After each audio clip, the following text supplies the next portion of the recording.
Historically, rookie running backs are the best investments to take dart throws on, just period, in your rookie drafts, but also after your rookie drafts. And so now that 90% of us plus have done our rookie drafts, these are some rookie running backs that for one reason or another we think are good investments. Most of these guys are dirt cheap, but also when you're looking situationally at these guys, not to mention some of their skill sets, some of their qualities as a running back, these guys could end up being dynasty value relevant, and you could end up getting some pretty easy value wins on all these backs if you trade for them now in your fantasy football leagues. So make sure you drop a like, make sure you subscribe if you play Dynasty. Let's talk about the first one.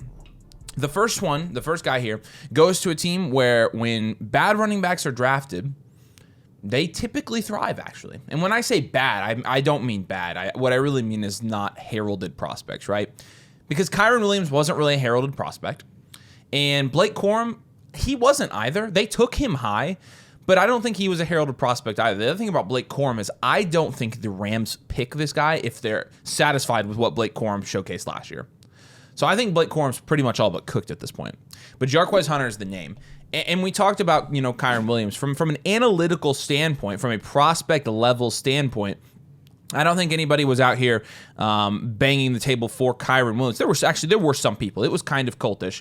But what I mean is Kyren Williams didn't really jump off the page. Not to mention his draft capital wasn't great either. He got drafted in the 5th round out of Notre Dame. And after he did get 5th round draft capital, the one thing that was interesting was in the bakery, he was in that tier with James Cook and Brian Robinson. James Cook got 2nd round draft capital. Kyren Williams got 5th round draft capital, and they were in the same tier. That's the bakery doing its job, saying even though these guys got drafted differently, they're going to be similar prospects. And the guy in the middle was Brian Robinson as well. So the bakery did pretty good in 2022. Now, when you're looking overall, historically at running backs and what Kyren Williams was able to do with his prospect profile, he is the,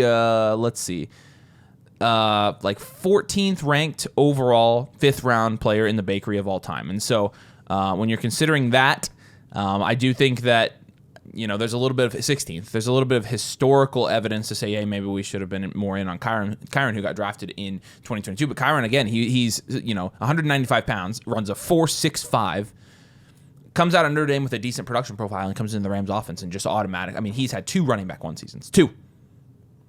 So, that's an immediate, not only a value hit, that's like the value hit of value hits in terms of you get a production hit as well. And with Hunter, when we're looking at his prospect profile, there are a lot of people that were on the Jarquez Hunter train. But with 4th round draft capital, historically, he actually ranks in a higher tier than Kyren Williams does. And when you're looking at where he ranks with this year's running backs, Judkins, Harvey, Tootin, Scadaboo, Giddens, Etienne, and Hunter are all in one big yellow tier here. And so analytically, he's definitely in a tier where you have seen guys over the years hit from this tier, not to mention when you're talking about the Rams. I mean, the Rams have had a number of these guys, but here's some guys in the yellow tier, just kind of as we've mentioned it here. And we've talked about this is really where the strength of this class is. And Jarquez Hunter, of the guys going in this tier, is, Judkins, Harvey, Tootin, Scadaboo all going comfortably above him, and Giddens, Etienne, and Hunter all going later in the 3rd, 4th round in rookie drafts now. So that's still what they're worth. Now, again, one caveat here with trading for these running backs is obviously some people are going to still hold on to the value that they had just drafted these running backs at. So you might have to wait a little bit before you actually trade for these guys. But in this tier, a lot of really good. Number one, Cam Akers is in this tier, by the way, and kind of the same thing. Although Cam Akers got 2nd round draft capital, so I think everybody, and he's at the top of this tier. I think everybody kind of considered him a higher end prospect. But Kamara is in this tier, Najee Harris is in this tier, Kareem Hunt is in this tier, Nick Chubb is in this tier, James Conner's in this tier, DeAndre Swift is in this tier, and so this tier is just full of guys. Aaron Jones is in this tier. I mean, I could go on and on and on. There are a lot of guys in this tier that hit.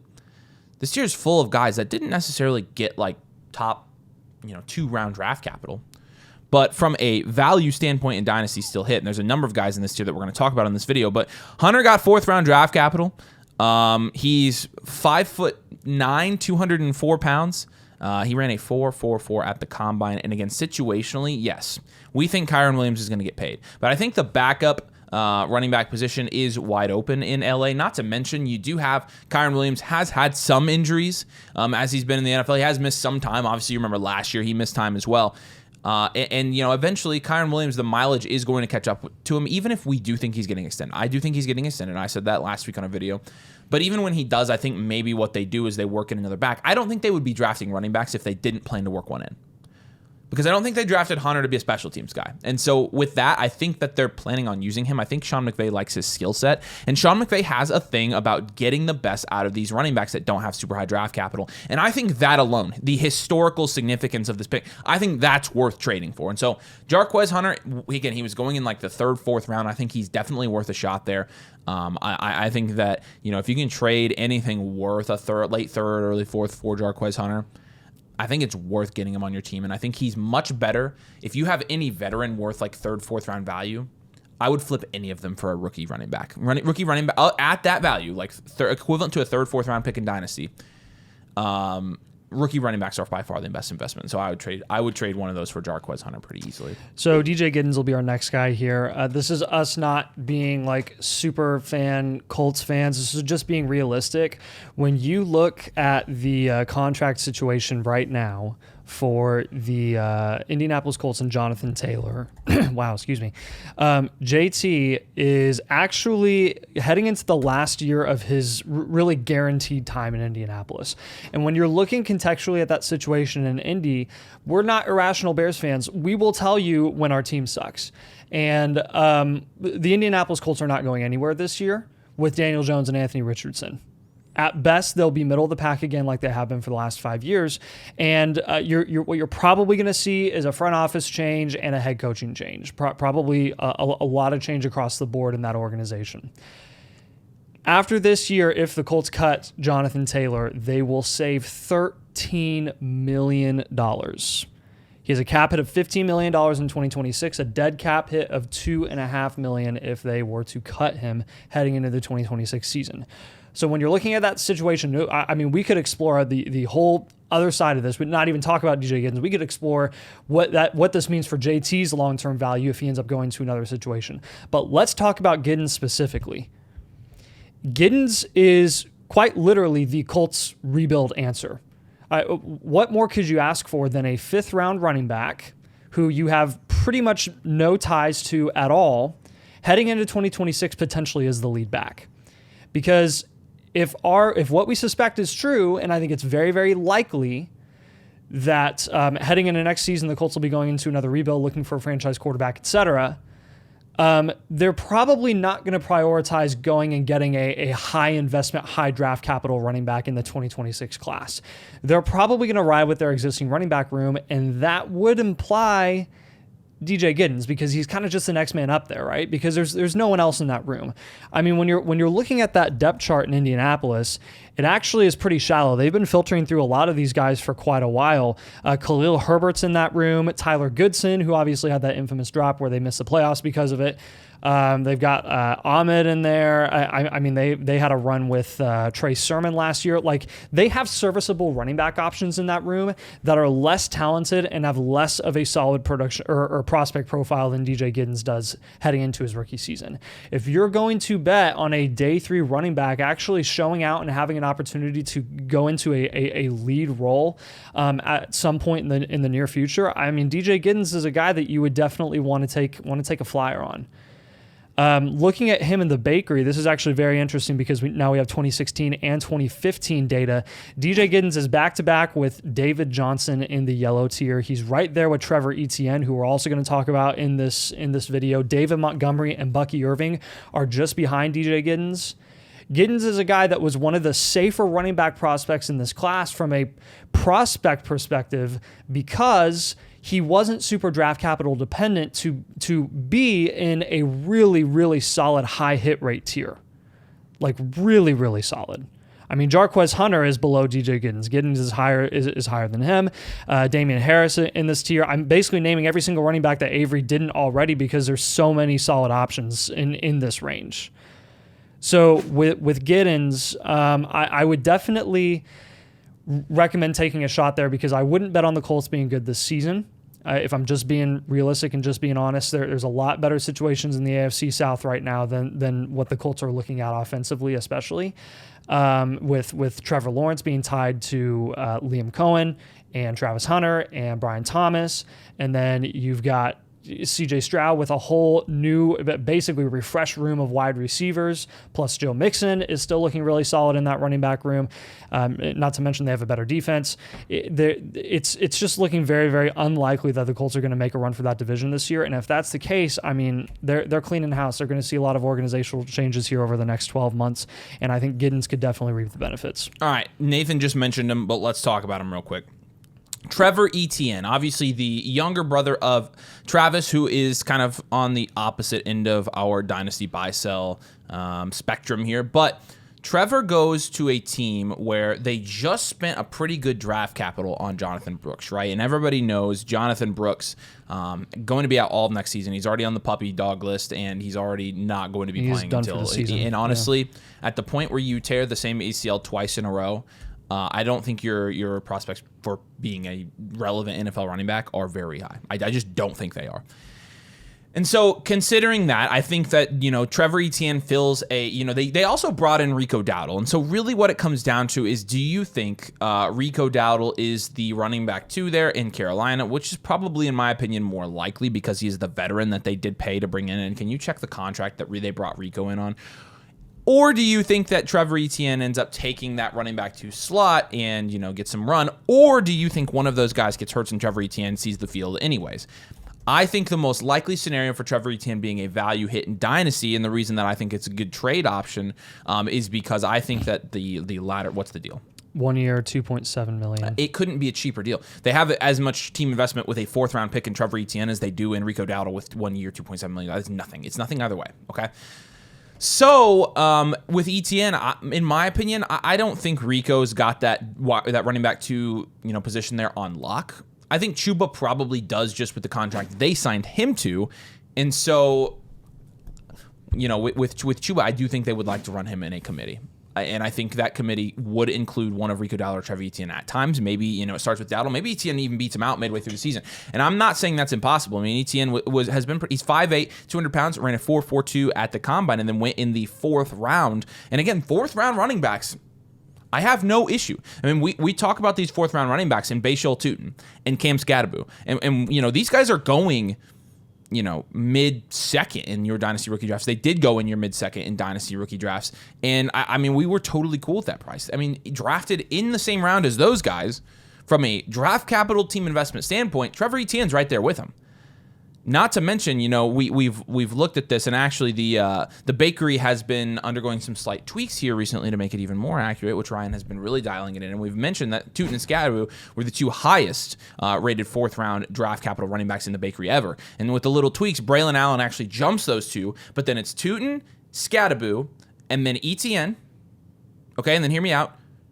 And then Bucky Irving, and then Jarquez Hunter, and then Ramondre Stevenson and Isaiah Spiller. Really, the only true miss in there so far is Isaiah Spiller. Really, because we don't know about Jarquez. Ramondre hit. Bucky definitely hit. Trevor Etienne, Scadaboo, Tutin are rookies. Braylon Allen, from a value standpoint, I would argue Braylon Allen hit. Because I drafted Braylon Allen, and I sold him in 3 leagues where I drafted him, and I got a way higher return. Now, this comes with, this is part of playing the market in Dynasty. There's one league where I traded Braylon Allen after he, was showcasing a lot of star power, and I went and got a veteran and won that league. It's another league where the same thing happened with Bucky Irving, and I was playing the same game with Bucky Irving, and then I shouldn't have traded away Bucky Irving. So it kind of, it goes both ways when you're playing the value win game in Dynasty. But my point is, historically, the 4th round running backs in this yellow tier of the bakery, not bad at all. So I think, with Trevor Etienne's receiving skill set as well, his athleticism, this is the type of running back that could come into the NFL and make a difference. I think it could be the type of running back that comes in and is the running back 2 for the Carolina Panthers, and they really like him. And again, Trevor Etienne, I think, was going late 3rd, early 4th in these drafts.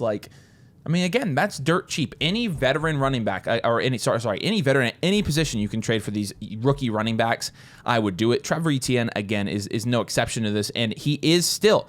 Etienne and Hunter are really the guys analytically when there's a huge argument for you to trade for them. You want to find the next Bucky Irving? First of all, the Bucky, a 4th round running back becoming relevant isn't all that uncommon these days. It's not. I've got plenty of guys on this list that I can name.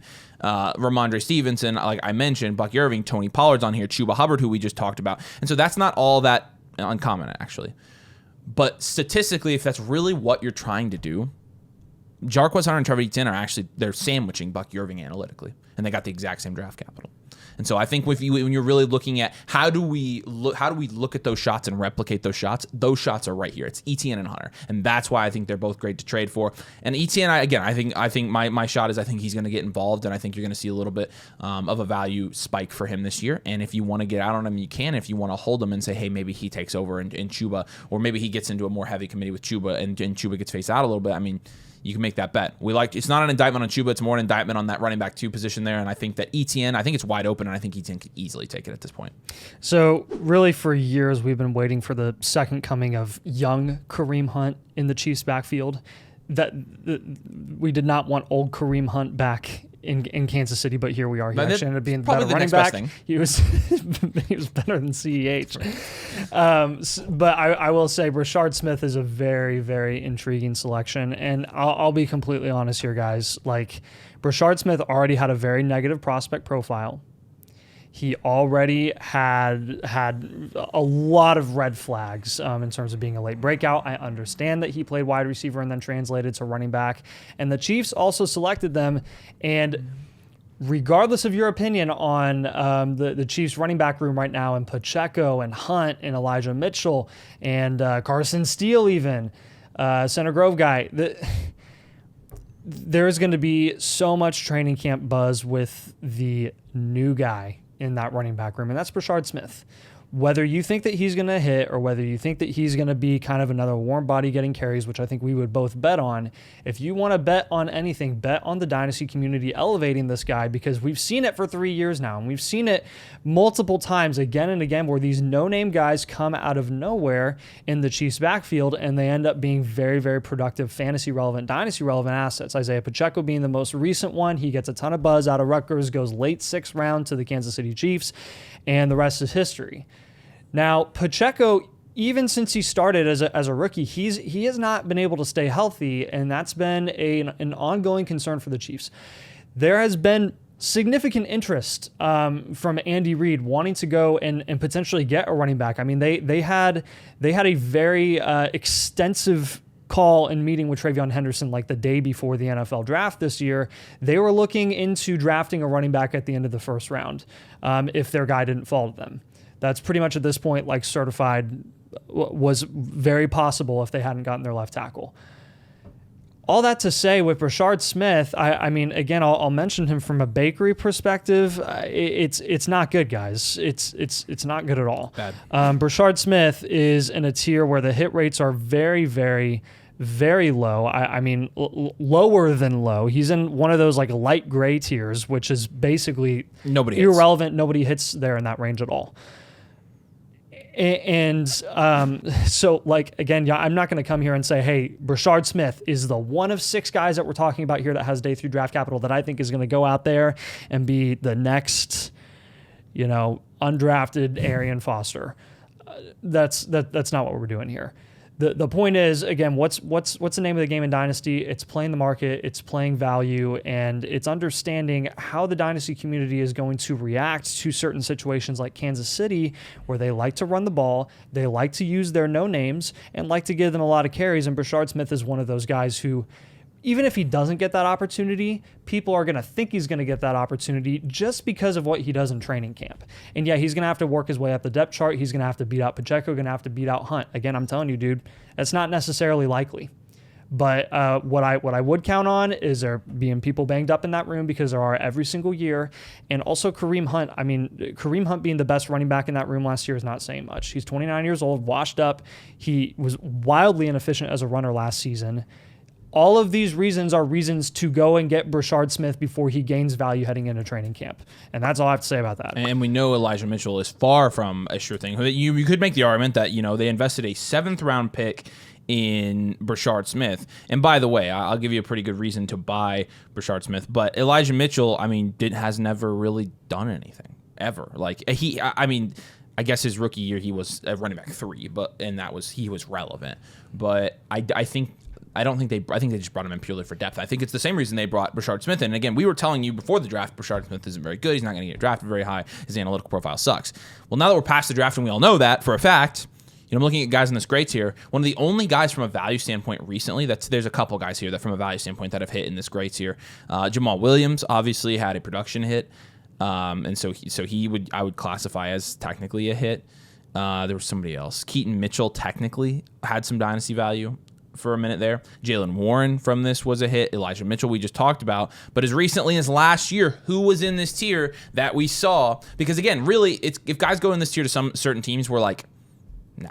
But the Chiefs are one of those teams that we know they can take these bottom tier, bad analytical profile running backs, and because of their style play, their offense, and because they don't care who you are, they can come in and be relevant. And we saw that last year because if you sold Carson Steele midseason, you got a value win out of Carson Steele because he was free. In fact, he was still on waivers during the season. And with Brashard Smith, it's not even maybe a buy trade for it. It might just be a pick him up off your waivers because he was a 7th round running back and there are plenty of drafts he's not even getting drafted in. And so he's more of a pick up and store in your taxi squad if you've got an extra roster spot, is what I would call him. Jordan James. This one's a good one because I feel like if you've been paying attention in San Francisco, there have been plenty of backs in the last 2 years even that we didn't expect to get run that have gotten run there, right? Some of the league winners last year in fantasy football were the waiver wire pickups for the San Francisco running backs. Isaac Guerrero was one of them. Jordan Mason, another one of them. All guys behind Christian McCaffrey, who has had a history of, not only being the most dominant player we've ever seen in fantasy football,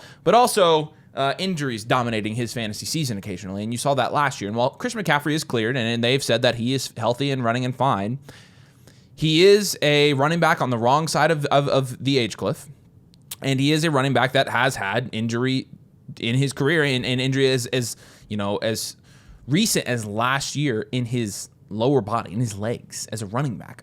Running and legs go together pretty significantly, and so there is at least some concern there.